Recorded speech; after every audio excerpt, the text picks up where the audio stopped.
بسم اللہ الرحمن الرحیم۔ اگر آپ کا کتنا ہی سخت کام پھنسا ہوا ہو، یہ ایک کلمہ ایک بار ہی پڑھنا ہے۔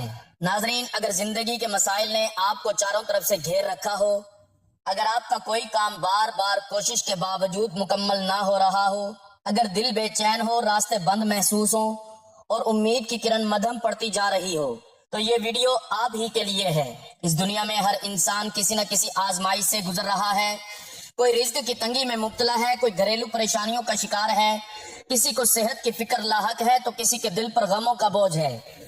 ایسے میں انسان کبھی کبھی مایوسی کے قریب پہنچ جاتا ہے، مگر یاد رکھیں کہ اللہ تعالیٰ کی رحمت ہر شے سے وسیع ہے اور وہ اپنے بندوں کو کبھی تنہا نہیں چھوڑتا۔ آج ہم آپ کے ساتھ ایک ایسا بابرکت کلمہ شیئر کرنے جا رہے ہیں جو صدیوں سے اہل ایمان کے دلوں کو سکون دیتا آیا ہے، جو اللہ کی یاد کو تازہ کرتا ہے اور انسان کے اندر یقین اور توکل کی روشنی پیدا کرتا ہے۔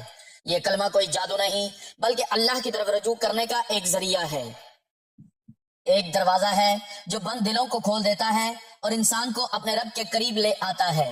جب بندہ خلوص نیت کے ساتھ اللہ کو پکارتا ہے، اس کا ذکر کرتا ہے اور اس پر بھروسہ کرتا ہے تو اللہ تعالیٰ اس کے لیے آسانیاں پیدا فرماتا ہے، ایسے راستے کھول دیتا ہے جن کا وہ تصور بھی نہیں کر سکتا۔ قرآن مجید میں بار بار ہمیں صبر، دعا اور ذکر کی تلقین کی گئی ہے۔ اللہ تعالیٰ فرماتا ہے کہ بے شک اللہ کے ذکر سے دلوں کو اطمینان حاصل ہوتا ہے۔ یہی وہ حقیقت ہے جسے ہم اکثر بھول جاتے ہیں۔ ہم دنیاوی اسباب میں تو بہت محنت کرتے ہیں مگر روحانی تعلق کو کمزور چھوڑ دیتے ہیں۔ حالانکہ جب بندہ اپنے رب سے جڑ جاتا ہے تو ناممکن بھی ممکن ہونے لگتا ہے، مشکلیں آسان ہو جاتی ہیں اور دل کو ایسا سکون ملتا ہے جو کسی اور چیز سے حاصل نہیں ہو سکتا۔ اس ویڈیو میں ہم جس کلمہ کا ذکر کریں گے وہ ہمیں یہ یاد دلاتا ہے کہ اصل طاقت اللہ کے پاس ہے، اصل اختیار اسی کا ہے اور وہی ہر مشکل کو آسان کرنے والا ہے۔ آج آپ اسے یقین، عاجزی اور مکمل توکل کے ساتھ پڑھتے ہیں تو یہ آپ کے دل میں امید کی شمع روشن کرتا ہے، آپ کے حوصلے کو بڑھاتا ہے اور آپ کو ہمت دیتا ہے کہ آپ اپنی مشکلات کا مقابلہ کر سکیں۔ یہ کلمہ دراصل ایک روحانی سہارا ہے جو آپ کو اللہ کے قریب لے جاتا ہے، اور جب بندہ اللہ کے قریب ہو جائے تو اس کے لیے کوئی بھی مشکل بڑی نہیں رہتی۔ ہم آپ سے یہ نہیں کہتے کہ صرف ایک بار پڑھنے سے ہر مسئلہ فوراً ختم ہو جائے گا، بلکہ ہم یہ دعوت دیتے ہیں کہ آپ اس کلمے کو اپنی زندگی کا حصہ بنائیں، اسے سمجھ کر پڑھیں، اس کے معنی پر غور کریں اور اپنے دل کو اللہ کی طرف جھکا دیں۔ یقین کریں جب آپ کا تعلق اپنے رب سے مضبوط ہو جائے گا تو آپ خود محسوس کریں گے کہ آپ کی زندگی میں کس طرح مثبت تبدیلی آ رہی ہے، آپ کے مسائل حل ہونے لگتے ہیں اور آپ کے دل کو سکون ملنے لگتا ہے۔ تو آئیے اس ویڈیو کو آخر تک ضرور دیکھیں، اس بابرکت کلمے کو سیکھیں، اسے اپنی روزمرہ زندگی میں شامل کریں اور اللہ تعالیٰ سے اپنے تمام مسائل کے حل کی دعا کریں۔ ہو سکتا ہے یہی لمحہ آپ کی زندگی کا وہ موڑ ثابت ہو جہاں سے آسانیوں کا سفر شروع ہو جائے، جہاں سے مایوسی ختم ہو اور امید کی نئی کرن پیدا ہو۔ اللہ تعالیٰ ہم سب کو اپنا ذکر کرنے والا، اس پر بھروسہ کرنے والا اور اس کی رحمت کا مستحق بنائے، آمین۔ محترم ناظرین، اگر آپ کی زندگی میں کوئی ایسا مشکل کام ہے جو بار بار کوشش کے باوجود مکمل نہیں ہو رہا، اگر راستے بند نظر آتے ہیں اور دل بے چینی کا شکار ہے، تو یاد رکھیں کہ اللہ تعالیٰ ہی وہ ذات ہے جو ناممکن کو ممکن بنا سکتی ہے۔ انسان اپنی محدود کوششوں میں الجھ کر کبھی کبھی مایوس ہو جاتا ہے، لیکن قرآن ہمیں بار بار امید دلاتا ہے۔ اللہ تعالیٰ فرماتا ہے فَإِنَّ مَعَ الْعُسْرِ يُسْرًا، إِنَّ مَعَ الْعُسْرِ يُسْرًا، یعنی بے شک ہر مشکل کے ساتھ آسانی ہے۔ یہ آیت ہمیں یقین دلاتی ہے کہ کوئی بھی مشکل ہمیشہ کے لیے نہیں ہوتی۔ اسی طرح اللہ تعالیٰ فرماتا ہے وَمَن يَتَوَكَّلْ عَلَى اللَّهِ فَهُوَ حَسْبُهُ، یعنی اور جو اللہ پر بھروسہ کرے تو وہ اس کے لیے کافی ہو جاتا ہے۔ یہ آیت ہمیں سکھاتی ہے کہ اصل کامیابی اور آسانی اللہ پر مکمل بھروسہ کرنے میں ہے۔ جب بندہ اپنے دل سے اللہ پر توکل کرتا ہے تو اللہ اس کے لیے ایسے راستے پیدا فرماتا ہے جن کا وہ گمان بھی نہیں کرتا۔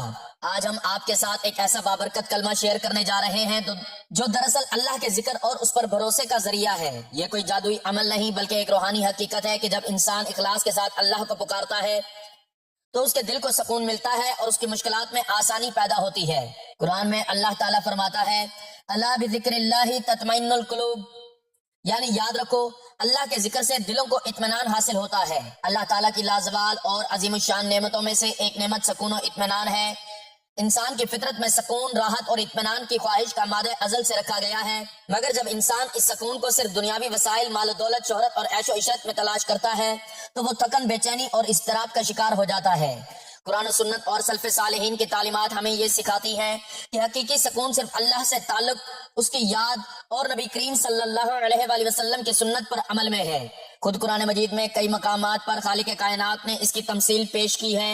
اللہ تعالیٰ قرآن کریم میں فرماتا ہے الذین آمنوا وتطمئن قلوبهم بذکر اللہ الا بذکر اللہ تطمئن القلوب، وہ لوگ جو ایمان لائے اور جن کے دل اللہ کے ذکر سے مطمئن ہوتے ہیں، یاد رکھو دلوں کا سکون صرف اللہ کے ذکر میں ہے۔ اسی طرح ایک دوسری جگہ ارشاد فرمایا وَمَن يَتَّقِ اللَّهَ يَجْعَل لَّهُ مَخْرَجًا وَيَرْزُقْهُ مِنْ حَيْثُ لَا يَحْتَسِبُ، اور جو اللہ سے ڈرتا ہے اللہ اس کے لیے مشکل سے نکلنے کا راستہ بناتا ہے اور اسے وہاں سے رزق دیتا ہے جہاں سے وہ گمان بھی نہیں کرتا۔ اسی طرح نبی کریم صلی اللہ علیہ وآلہ وسلم نے بھی اس کی طرف مکمل رہنمائی فرمائی۔ چنانچہ آپ صلی اللہ علیہ وآلہ وسلم نے ارشاد فرمایا قد افلح من اسلم ورزق کفافا وقنع اللہ بما آتاہ، وہ شخص کامیاب ہو گیا جو اسلام لایا، اسے ضرورت بھر رزق دیا گیا اور اللہ نے جو اسے عطا کیا اس پر وہ راضی رہا۔ سلف صالحین کی زندگیاں عملی طور پر انہی اصولوں کی عکاسی کرتی ہیں جو رہتی دنیا تک بنی نوع انسان کے لیے مشعل راہ ہیں۔ حسن بصری رحمۃ اللہ علیہ فرماتے ہیں جو اللہ پر توکل کرتا ہے وہ کبھی مایوس نہیں ہوتا اور جو اللہ سے ڈرتا ہے وہ کبھی ضائع نہیں ہوتا۔ امام شافعی رحمۃ اللہ علیہ کہتے ہیں جو شخص اللہ کی رضا کو لوگوں کی ناراضی پر ترجیح دیتا ہے اللہ اسے سب کے دلوں میں محبوب بنا دیتا ہے۔ امام ابن القیم رحمۃ اللہ علیہ اپنی کتاب میں لکھتے ہیں دل کا سکون صرف اس وقت حاصل ہوتا ہے جب وہ اللہ سے تعلق جوڑتا ہے، اس کی یاد میں مشغول رہتا ہے اور دنیا کی فانی لذتوں سے بے نیاز ہوتا ہے۔ زیر نظر مضمون انہی الہی اور نبوی تعلیمات اور اقوال سلف کی روشنی میں ان رہنما اصولوں کو مختصر مگر جامع انداز میں بیان کرے گا جو نہ صرف انسان کو روحانی اور ذہنی سکون عطا کرتے ہیں بلکہ ایک باوقار، متوازن اور کامیاب زندگی گزارنے کا عملی نسخہ بھی فراہم کرتے ہیں۔ تو اگر آپ اس مختصر سی زندگی میں حقیقی سکون اور اطمینان چاہتے ہیں تو درج ذیل نکات پر غور کریں اور انہیں اپنی زندگی کا حصہ بنائیں۔ نمبر 1، اپنے مقصد کو سمجھیں۔ سب سے پہلے یہ جانیں کہ آپ کو اس دنیا میں کیوں بھیجا گیا ہے، آپ کی تخلیق کا مقصد کیا ہے۔ جب انسان اپنے وجود کے مقصد کو سمجھ لیتا ہے تو اس کی زندگی بے مقصد بھاگ دوڑ سے پاک ہو جاتی ہے اور اسے ایک واضح سمت مل جاتی ہے۔ یہ مقصد اللہ کی رضا حاصل کرنا، اس کی بندگی کرنا اور اس کے احکام کے مطابق زندگی گزارنا ہے۔ یہ جان لینا کہ آپ کا اصل ٹھکانہ اور منزل آخرت ہے، دنیا کی عارضی پریشانیوں کو کم کر دیتا ہے اور بنی نوع انسان کا جو سب سے بڑا ہدف اور مقصد ہے اس کو اللہ تعالیٰ نے قرآن مجید میں کچھ یوں بیان فرمایا وَمَا خَلَقْتُ الْجِنَّ وَالْإِنسَ إِلَّا لِيَعْبُدُونَ، اور میں نے جنات اور انسانوں کو صرف اس لیے پیدا کیا کہ وہ میری عبادت کریں۔ نمبر 2، اپنے آپ کو فارغ نہ رکھیں۔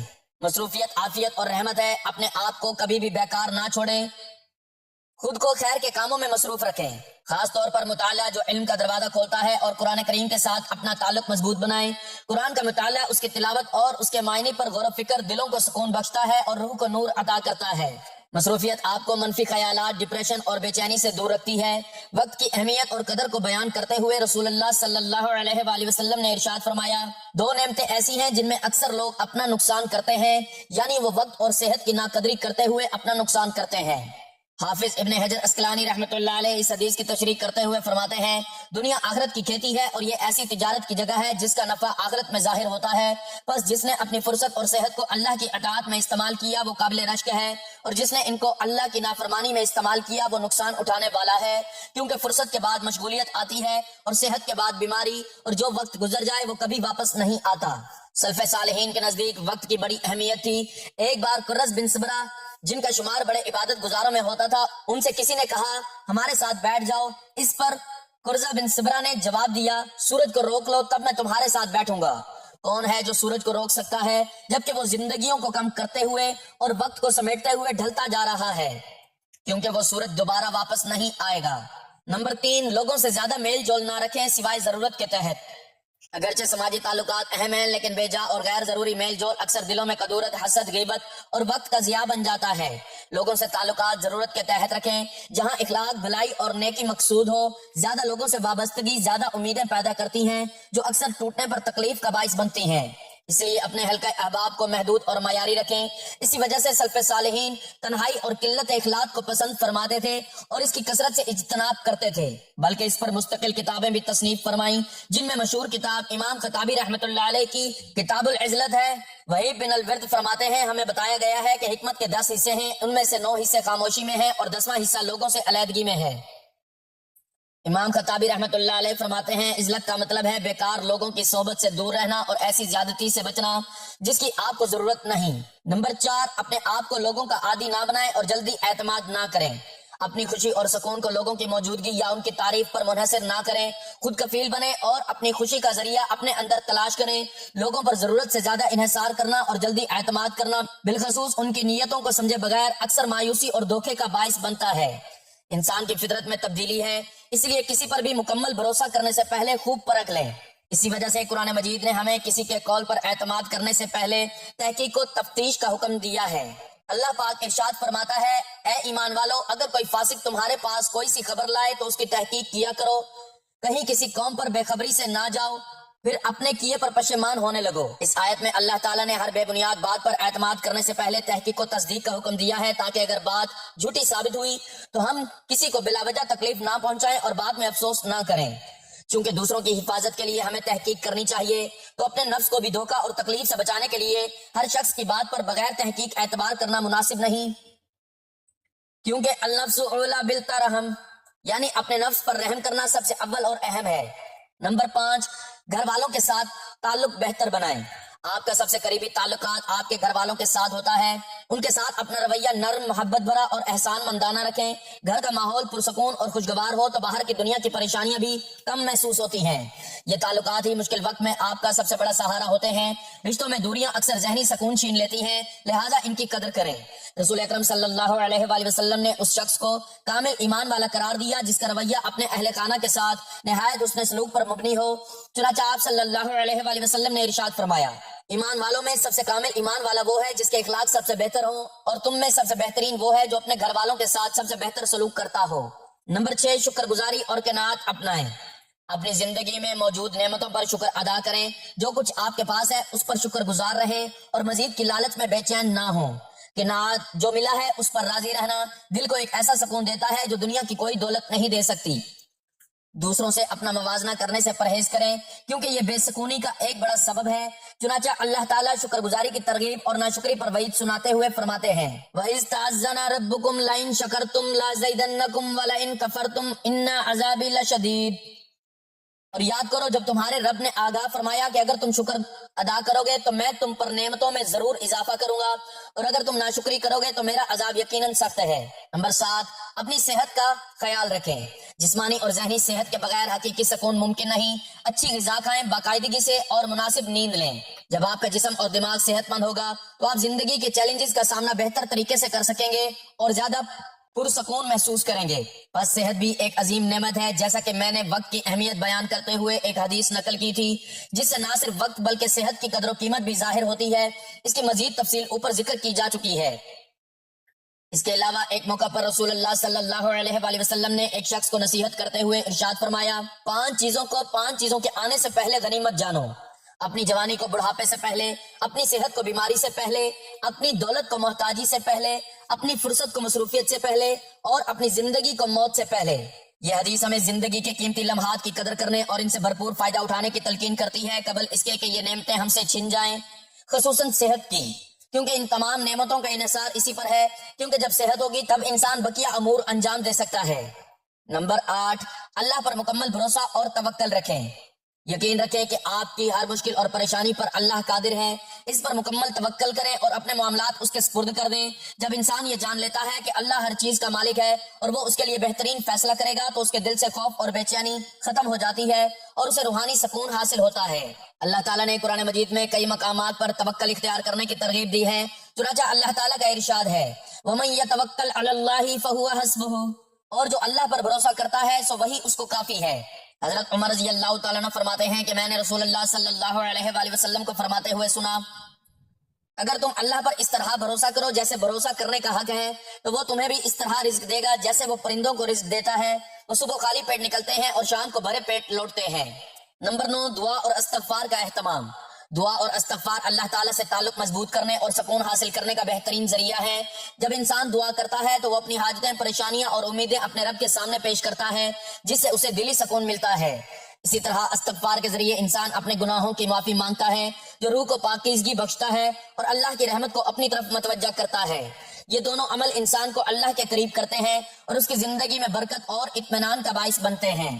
دعا ایک ایسی عبادت ہے جو اللہ کو نہایت پسند ہے۔ خود اللہ پاک رسول اللہ صلی اللہ علیہ وآلہ وسلم کو مخاطب کرتے ہوئے فرماتے ہیں، اور جب تم سے میرے بندے میرے بارے میں سوال کریں تو کہہ دو بے شک میں قریب ہوں، جب کوئی پکارنے والا مجھے پکارتا ہے تو میں اس کی دعا قبول کرتا ہوں۔ تو ان کو چاہیے کہ میرے حکموں کو مانیں اور مجھ پر ایمان لائیں تاکہ نیک راستہ پائیں۔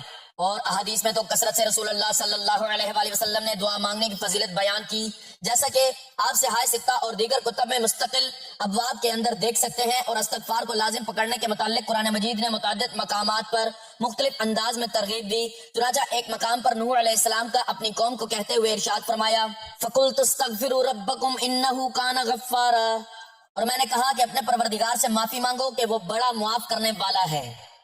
خود رسول اللہ صلی اللہ علیہ وآلہ وسلم جیسے خیر البشر اور معصوم الخطا جیسے مقدس ہستی کا حال یہ تھا کہ آپ صلی اللہ علیہ وآلہ وسلم دن میں 100 مرتبہ استغفار کرتے تھے۔ نمبر 10، ماضی اور مستقبل کی فکر چھوڑیں۔ انسان کا ماضی گزر چکا ہے اور مستقبل ابھی آیا نہیں ہے۔ اگر ہم اپنا زیادہ تر وقت ماضی کی غلطیوں پر پچھتانے یا مستقبل کی پریشانیوں کے بارے میں سوچنے میں گزاریں گے تو ہم اپنے حال کو بہتر نہیں بنا پائیں گے۔ اسلام ہمیں اعتماد باللہ اور توکل کا درس دیتا ہے۔ ماضی سے سبق سیکھنا اچھی بات ہے، لیکن اس میں قید ہو جانا غلط ہے۔ اسی طرح مستقبل کے لیے منصوبہ بندی کرنا ضروری ہے، مگر اس کی بے جا فکر میں گم رہنا نقصان دہ ہے۔ ہمیں اپنے حال پر توجہ دینا چاہیے، اپنے فرائض احسن طریقے سے ادا کرنے چاہیے اور باقی معاملات اللہ کے سپرد کر دینا چاہیے۔ یہی حقیقی سکون ہے۔ چنانچہ اللہ تعالیٰ کے اس قول سے ہمیں اس باب کی بہترین مثال ملتی ہے کہ اللہ پاک ارشاد فرماتے ہیں، تاکہ جو تم سے فوت ہو گیا اس کا غم نہ کھایا کرو، اور جو تم کو اس نے دیا ہو اس پر اترایا نہ کرو، اور اللہ کسی اترانے اور شیخی بگاڑنے والے کو دوست نہیں رکھتا۔ اسی طرح رسالت میں آپ صلی اللہ علیہ وآلہ وسلم نے ارشاد فرمایا، طاقتور مومن اللہ کے نزدیک کمزور مومن کی نسبت بہتر اور زیادہ محبوب ہے، جبکہ خیر دونوں میں موجود ہے۔ جس چیز سے تمہیں حقیقی نفع پہنچے اس میں حرص کرو اور اللہ سے مدد مانگو اور کمزور نہ پڑو، مایوس ہو کر نہ بیٹھ جاؤ۔ اگر تمہیں کوئی نقصان پہنچے تو یہ نہ کہو کاش میں اس طرح کرتا تو ایسا ہوتا، بلکہ یہ کہو یہ اللہ کی تقدیر ہے، وہ جو چاہتا ہے کرتا ہے۔ اس لیے کہ حسرت کرتے ہوئے کاش کہنا شیطان کے عمل کے دروازے کو کھول دیتا ہے۔ اس حدیث میں رسول اللہ صلی اللہ علیہ وآلہ وسلم نے ماضی پر افسوس کرنے سے منع فرمایا اور اس کو شیطانی اعمال کے دروازے کھولنے کے مترادف قرار دیا ہے۔ خلاصہ کلام، اٹل حقیقت ہے کہ حقیقی سکون مال، شہرت یا دنیاوی چیزوں سے نہیں، بلکہ یہ سب عارضی اور زوال پذیر ہوتے ہیں، مگر اللہ سے تعلق، اس کے ذکر اور سنت نبوی صلی اللہ علیہ وآلہ وسلم پر عمل سے دائمی اور لازوال سکون حاصل ہوتا ہے۔ زندگی کو پرسکون بنانے کے لیے یہ 10 اصول اپنائیں، جن کی تفصیل اوپر گزر چکی ہے۔ مختصر طور پر ان کا اعادہ کر لیتے ہیں۔ مقصد حیات کو پہچانیں اور اللہ کی عبادت اور رضا کو مقصد بنائیں۔ فارغ نہ رہیں بلکہ علم، قرآن اور نیک کاموں میں مصروف رہیں۔ میل جول محدود رکھیں تاکہ آپ وقت اور دل کی حفاظت کر سکیں۔ لوگوں پر جلدی اعتماد نہ کریں بلکہ محتاط رہیں اور تحقیق کریں۔ گھر والوں سے حسن سلوک کریں کیونکہ سکون کا اصل ذریعہ یہی ہے۔ شکر اور قناعت اپنائیں، اس سے دل مطمئن رہے گا۔ صحت کا خیال رکھیں جو جسمانی اور ذہنی سکون کے لیے ضروری ہے۔ اللہ پر توکل کریں، وہ آپ کے لیے کافی ہے۔ دعا اور استغفار کا اہتمام کریں، اس سے دل صاف اور سکون یافتہ رہے گا۔ ماضی اور مستقبل کی فکر چھوڑیں، حال کو بہتر بنانے کی کوشش میں لگیں۔ اللہ تعالیٰ کے اس فرمان کو ہمیشہ ملحوظ خاطر رکھیں، ہمیشہ ملحوظ نظر رکھیں۔ الذین آمنوا وتطمئن قلوبهم بذکر اللہ، الا بذکر اللہ تطمئن القلوب۔